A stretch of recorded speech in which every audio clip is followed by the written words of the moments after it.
सुनाना चाहता हूँ कि रामचंद्र कह गए सिया से, रामचंद्र कह गए सिया से, एक दिन कल जुग आएगा, हंस चुगेगा दाना दुन का, कौआ मोती खाएगा, हंस चुगेगा दाना दुन का। ये जो यहाँ पे प्राण प्रतिष्ठा कार्यक्रम हो रहा है 2024 की भाजपा की तैयारी है, वो जिसका संत समाज विरोध कर दिया। लेकिन यह नहीं है कि वो नहीं जाएंगे, वो अभी बहुत बड़े पुजारी हैं, भक्त हैं, भोलेनाथ के पुजारी हैं, बराबर रुद्राभिषेक करते रहते हैं, राम के आदर्शों को मानते हैं, कृष्ण के कर्मों को मानते हैं, तो जाएंगे क्यों नहीं जाएंगे। हो सकता समय नहीं हो, नहीं जा पा रहे हो, कई बार गए हैं। कि कर्म भी होगा धर्म भी होगा, कर्म भी होगा धर्म भी होगा, परंतु शर्म नहीं हो, जो होगा लोभी भोगी वह जोगी कहलाएगा।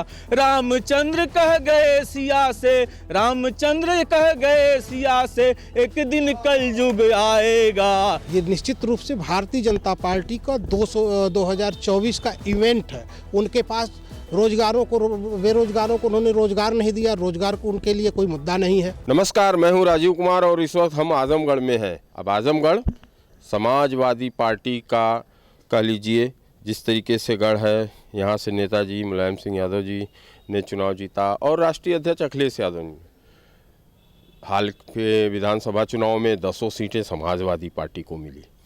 अब इस वक्त मुद्दा चल रहा है अयोध्या का। 22 तारीख को प्राण प्रतिष्ठा को लेकर जिस तरह से समाजवादी पार्टी के मुखिया का बयान आया है कि वो इस निमंत्रण में नहीं जाएंगे, अलग से वो जाएंगे। पार्टी के कार्यकर्ता हैं, पार्टी के वरिष्ठ लोग हैं, हम इनसे बात करने के लिए आए हैं कि वो इस बातों को क्या सोच रहे हैं और प्राण प्रतिष्ठा में जाने की ना जाने के पीछे आप लोग अपनी क्या सोच बनाए हैं, क्या कहना है पूरे मुद्दे पर। क्या नाम है आपका? हरीशचंद्र यादव जी। हरीशचंद्र साहब, आप क्या कहेंगे? वहाँ प्राण प्रतिष्ठा में जाने के सवाल पर हमारा मानना यह है खुद को कि हम भी पुजारी हैं, सभी देवी देवताओं का सम्मान करते हैं। व्यक्तिगत रूप से किसी के बुलावे पर जाके उनके प्रेशर में हम वहाँ जाना पसंद नहीं करते। हम अपने हिसाब से जब समय मिलेगा भगवान राम का और सारे देवी देवताओं का, अपने आदर्श श्री कृष्ण भगवान का जाके दर्शन करना पसंद करेंगे। जो राष्ट्रीय अध्यक्ष जी का भी संदेश एक तरह से है, उसको लेके आप लोग क्या कहें?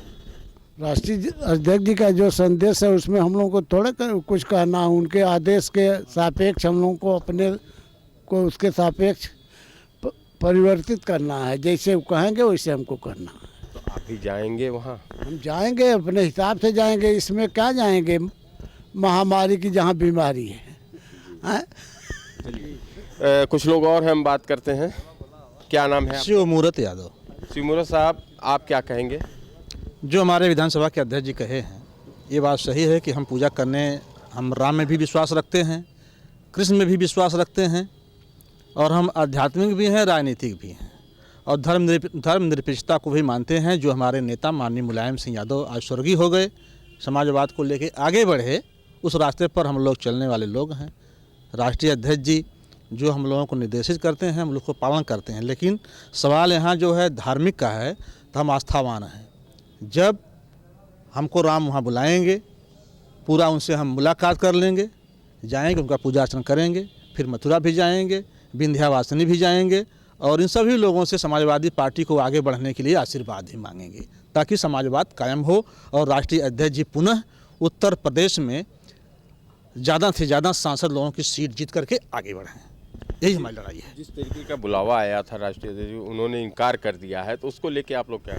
ये पार्टी का व्यस्तम कार्यक्रम चल रहा है लोकसभा का, और राष्ट्रीय अध्यक्ष जी उसमें भी तमाम कार्यक्रम उनके लगे हुए हैं। उन कार्यक्रमों में यह भी एक कार्यक्रम है। लेकिन यह नहीं है कि वो नहीं जाएंगे, वो अभी बहुत बड़े पुजारी हैं, भक्त हैं, भोलेनाथ के पुजारी हैं, बराबर रुद्राभिषेक करते रहते हैं, राम के आदर्शों को मानते हैं, कृष्ण के कर्मों को मानते हैं, तो जाएंगे क्यों नहीं जाएंगे। हो सकता समय नहीं हो, नहीं जा पा रहे हो, कई बार गए हैं, फिर भी जाएंगे। वो उनके आदर्शों हम लोग चलते हैं। हमारे राम के आदर्श को तो लोहिया जी माने थे। वो कहे थे, डॉक्टर राम मनोहर लोहिया जो समाजवाद के सबसे बड़े पुरोधा हैं, उन्होंने कहा था कि अगर लोकतंत्र में किसी को हे ईश्वर, ईश्वर से आप प्रकृति से प्रार्थना किए थे कि हे ईश्वर, लोहिया जी का कहना है कि अगर किसी को हिंदुस्तान में पैदा करना है तो ये 3 चीज़ें जरूर देना। प्रकाश साहब, शिव का मस्तिष्क, राम का आदर्श और कृष्ण का कर्म। तो तीनों को लेकर करके राष्ट्रीय अध्यक्ष समाजवादी पार्टी अखिलेश यादव चल रहे हैं, उसमें जनता उनके साथ। यह तो लोकतंत्र की परिपाटी है, आज किसी के साथ कल किसी के साथ रहेगी, लेकिन हम लोग बराबर अध्यात्म में भी और राजनीति में दोनों में भरोसा रखते हैं। और दर्शन क्यों नहीं करेंगे, करेंगे जब समय मिलेगा तो करेंगे। समय मिलेगा तो दर्शन का। आप क्या नाम है? रामनोल यादव। क्या कहेंगे रामनोल साहब? सर, जब मुलाकात करने के लिए भगवान बुलाएंगे तो हम लोग खुद चले जाएंगे, किसी बुलाने की क्या ज़रूरत है। भगवान की जब कृपा होगी तो लोग चले जाएंगे वहाँ। जी, बुलावा आएगा तो चलेंगे। हम पार्टी के कार्यकर्ताओं से बात करने आए हैं और इस मुद्दे को लेकर बात करने आए कि 22 तारीख को प्राण प्रतिष्ठा को लेकर आप क्या सोचते हैं। राष्ट्रीय अध्यक्ष का भी संदेश है। जी, यह क्या नाम है? मैं पप्पू यादव। ये जो यहाँ पे प्राण प्रतिष्ठा कार्यक्रम हो रहा है 2024 की भाजपा की तैयारी है, वो जिसका संत समाज विरोध कर दिया। जो चारों पीठाधीश के पीठाधीश्वर हैं, ये लोग भी विरोध कर रहे हैं कि भी मंदिर पूर्ण हुआ नहीं है, लेकिन ये केवल उनका राजनीतिक मुद्दा है। बाकी जाने का सवाल है राष्ट्रीय अध्यक्ष जी का, हम लोग कार्यकर्ताओं का। तो जब प्राण प्रतिष्ठा सब कुछ कार्यक्रम समाप्त उसके बाद हम लोग जाएंगे। हम लोग कहाँ भगवान राम से बैर करते हैं, वो भी हमारे हैं, हम भी उनके हैं। जी, दीपक यादव। हम भी वही सोच रहे हैं कि जब राम बुलाएंगे तो हम लोग जाएंगे, पहले क्या करने जाएंगे। हम बुलाएंगे तो जाएंगे। कार्यकर्ताओं से मैं बात कर रहा हूँ, वरिष्ठ लोगों से बात कर रहा हूँ। 22 में प्राण प्रतिष्ठा को लेकर जिस तरीके की बातें आ रही हैं, राष्ट्रीय अध्यक्ष जी अखिलेश यादव जी ने तो इनकार कर दिया है बुलावे को। क्या सोचते हैं कार्यकर्ता? और देखिए, क्या ये नाम है? मैं करुणाकांत मौर्य। जो ये बार बार कहा जा रहा है कि राष्ट्रीय अध्यक्ष जी ने इनकार कर दिया, राष्ट्रीय अध्यक्ष जी ने इनकार कब किया? राष्ट्रीय अध्यक्ष जी ने कहा है कि हम परिवार के साथ राम का दर्शन करने जाएंगे, पूजा अर्चना करने जाएंगे, तो इनकार का कहाँ प्रश्न है? बुलावे को नहीं, वो तो बुलावा बीजेपी का इवेंट है, बीजेपी का ये जो है प्रोपेगेंडा है, न मंदिर समिति की है, न किसी और की, न धार्मिक लोगों की है। धार्मिक लोगों की होती तो चारों पीठाधीश्वर आने से इनकार कर रहे हैं। और यहाँ तक उन्होंने कहा है कि अगर मंदिर अपूर्ण है और उसमें प्राण प्रतिष्ठा होती है तो देव नहीं और जो है दानवों का निवास होता है। ऐसी बातें पीठाधीश्वर कह रहे हैं। जो हिंदू धर्म में जिनको प्रधानमंत्री कहा जाता है, जो चारों पीठों के अध्यक्ष हैं, पीठाधीश्वर हैं, उनको हिंदू धर्म का प्रधानमंत्री कहा जाता है। ऐसे लोग जो विरोध कर रहे हैं, तो उस भारतीय जनता पार्टी के इवेंट में जाने का कोई औचित्य ही नहीं है। और रही बात राम से, भगवान राम से, तो उसमें सारे लोगों की आस्था है। और निश्चित तौर पे राष्ट्रीय अध्यक्ष जी ने कभी विरोध नहीं किया कि हम जाएंगे नहीं। उन्होंने कहा हम परिवार के साथ जाएंगे। हाँ, लेकिन जब मंदिर कंप्लीट हो जाएगा तो सारे लोग जाएंगे, दर्शन करेंगे। और ये तो भारतीय जनता पार्टी इवेंट कर रही है। सारे जब पीठाधीश्वर विरोध कर रहे हैं, सारे संत समाज इसका विरोध कर रहा है। जब मंदिर पूर्ण हो जाए तब प्राण प्रतिष्ठा हो, तो आप इतनी जल्दीबाजी में क्यों? आपको इतनी जल्दीबाजी क्यों?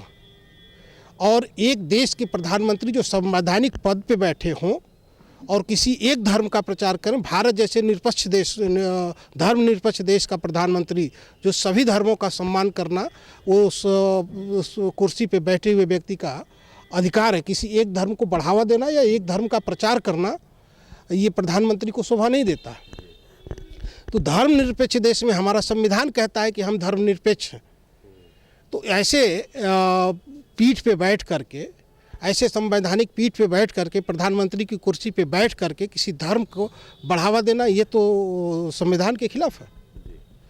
ये निश्चित रूप से भारतीय जनता पार्टी का 2024 का इवेंट है। उनके पास बेरोजगारों को उन्होंने रोजगार नहीं दिया, रोजगार को उनके लिए कोई मुद्दा नहीं है।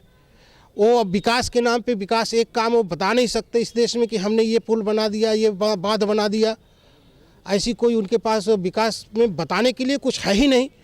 और आज स्वास्थ्य को लेकर के सारे लोग पूरे भारत के लोग परेशान हैं। स्वास्थ्य समस्याओं को दवाई उपलब्ध नहीं है, मरीजों को बेड नहीं मिल रहे हैं। और ये जो है विकसित भारत का प्रचार कर रहे हैं। जिस विकसित भारत में मरीजों को दवा न मिलती हो, ऐसा विकसित देश है। बच्चों को शिक्षा नहीं मिल रही है, ऐसा विकसित देश है। यहाँ पे रोजगार है ही नहीं। 80 करोड़ लोगों को आप खाद्यान्न देख रहे हो, किस मामले में विकसित बता रहे हो आप, किस चीज़ का प्रचार कर रहे हो? ये सारे सरकारी तंत्र का दुरुपयोग करते हुए भारतीय जनता पार्टी का प्रचार कर रहे हैं। इनके पास आज कोई मुद्दा नहीं है। ये 9 सालों के काम को बता करके क्षेत्र में नहीं आना चाहते। आज भी ये राम के नाम को आगे करके इस क्षेत्र में आना चाहते हैं, चुनाव में जाना चाहते हैं। इन्होंने आज तक 9 साल में कोई काम नहीं किया, इस देश को बेचने का काम किया। और जब ये आए उस समय देश पे 55 लाख करोड़ का कर्ज था। इनके आने के बाद 205 करोड़ लाख रुपए का कर्ज हो गया। तो ये कर्ज ले करके अपने साथियों का, उद्योगपतियों का 23 लाख हजार करोड़ रुपया इन्होंने माफ़ किया है। कर्ज लेकर के कर्ज को माफ़ किया है। किसानों का अगर 80 करोड़ रुपए किसानों का बकाया था, उसको माफ़ नहीं किया। उनके घर आज भी तहसीलदार दौड़ रहा है, बैंकर दौड़ रहे हैं। तो ये भारतीय जनता पार्टी का इवेंट है, न कि ये कोई और मुद्दा है। इनके पास चुनाव में जाने के लिए कुछ है ही नहीं। चलिए, कार्यकर्ताओं से हम बात करने के लिए आए थे कि इस मुद्दे को लेके कार्यकर्ता क्या सोच रहे हैं। खासतौर पे देखिए, हमने बताया ना, ये भारतीय जनता पार्टी का इवेंट है। जब सारे साधु सन्यासी इसका विरोध कर रहे हैं तो भारतीय जनता पार्टी इतनी जल्दीबाजी में क्यों? आप जाएंगे? बिल्कुल। देखिए, कार्यकर्ताओं का सीधा ये मानना है, सारे लोग राम से जुड़े हुए हैं, सारे लोग धर्म से जुड़े हुए हैं। तो जी निश्चित तौर पे जब इनको समय मिलेगा तब जाएंगे। अब हम भारतीय जनता पार्टी के इवेंट में जाने की कोई ज़रूरत नहीं है। कुछ लोग और हैं, बात करेंगे। कार्यकर्ताओं से बात करने आए हैं कि उनकी जो सोच है वो क्या है, और इस पूरे प्रकरण पे जैसे कि राष्ट्रीय अध्यक्ष जी का भी बयान आया, आप लोग क्या सोचते हैं? आप लोग सर्वप्रथम आपके यूपी तक आज चैनल को मैं धन्यवाद के साथ साथ इस देश को चलाने के लिए व्यवस्थापिका, कार्यपालिका और न्यायपालिका चौथा आपस्तंभ है। अब जो प्राण प्रतिष्ठा, हम इनको पता है कि सुप्रीम कोर्ट ने जो है आदेश दिया है, राम जी का मंदिर अयोध्या में बन रहा है और हम बहुत खुश हैं। हमारे आदर्श भगवान पुरुषोत्तम राम है, उनका मंदिर बन रहा है, हम बहुत खुश हैं। लेकिन जो 2024 का चुनाव आ रहा है उसको मद्देनज़र रखते हुए, धर्म गुरुओं की सलाह न मानते हुए यह भारतीय जनता पार्टी के नेता वहाँ प्राण प्रतिष्ठा का काम करने जा रहे हैं, जिससे हम सहमत नहीं हैं। और मैं आपको बताना चाहता हूँ कि राजनीति और धर्म दोनों अलग अलग है, लेकिन रामचंद्र जी का मंदिर बन रहा है, हम लोग बहुत खुश हैं। और आपको मैं उनकी चौपाई दोहा सुनाना चाहता हूँ कि रामचंद्र कह गए सिया से, रामचंद्र कह गए सिया से, एक दिन कल जुग आएगा, हंस चुगेगा दाना दुन का, कौआ मोती खाएगा। हंस चुगेगा दाना दुन का, कौआ मोती खाएगा। सिया ने पूछा, भगवान राम, कलयुग में धर्म होगा कि नहीं? भगवान मर्यादा पुरुषोत्तम राम ने कहा कि कर्म भी होगा, धर्म भी होगा, कर्म भी होगा, धर्म भी होगा, परंतु शर्म नहीं होगी। बात बात पे मात पिता को बेटा आँख दिखाएगा। हे रामचंद्र कह गए सिया से, एक दिन कल जुग आएगा, हंस चुगेगा दाना दुन का, कौआ मोती खाएगा। फिर सिया ने पूछा, भगवान यह राजा और प्रजा क्या होगी? तो राजा और प्रजा में होगी निस्दिन खींचातानी, राजा और प्रजा में होगी निस्दिन खींचातानी। गरीब किसान मजदूर नगर सेठ प्रभु भक्त निर्धन होंगे, और जो होगा लोभी भोगी वह जोगी कहलाएगा। रामचंद्र कह गए सिया से, रामचंद्र कह गए सिया से, एक दिन कल युग आएगा, हंस चुगेगा दाना दुन का, कौआ मोती खाएगा। भगवान राम का मंदिर बन रहा है, हम लोग बहुत खुश हैं। हम लोग भगवान राम को मानने वाले हैं, कृष्ण को मानने वाले हैं, ईसा मसीह को मानने वाले हैं। धर्म पे राजनीति करने वाले नहीं हैं। धर्म के आड़ में, जात के आड़ में इस देश का व्यापार नहीं करेंगे। हमारा राम जी का मंदिर बन रहा है, सुप्रीम कोर्ट ने आदेश दिया है, मंदिर जब परिपूर्ण हो जाएगा हम लोग सब परिवार मंदिर जाके अयोध्या दर्शन करेंगे रामलले का। जय हिंद, जय समाजवाद। चलिए, तो कार्यकर्ताओं से बात करने के लिए हम आए थे। कुछ लोगों ने अपने अपने तरीके से अपनी बातें रखी हैं और जाएंगे दर्शन करने। समय और जब स्थितियां उनके तरह की होंगी तब वो जाएंगे, इससे इनकार भी नहीं करते हैं। यही सब बातें हम जानने के लिए आए थे, खासतौर पे जब राष्ट्रीय अध्यक्ष जी अखिलेश यादव का ये बयान आया कि वो दर्शन करने जाएंगे लेकिन बुलावे पे नहीं जाएंगे, उस पर हम समाजवादी पार्टी के कार्यकर्ताओं से बात करने आए थे। राजीव कुमार, आजमगढ़, यूपी तक।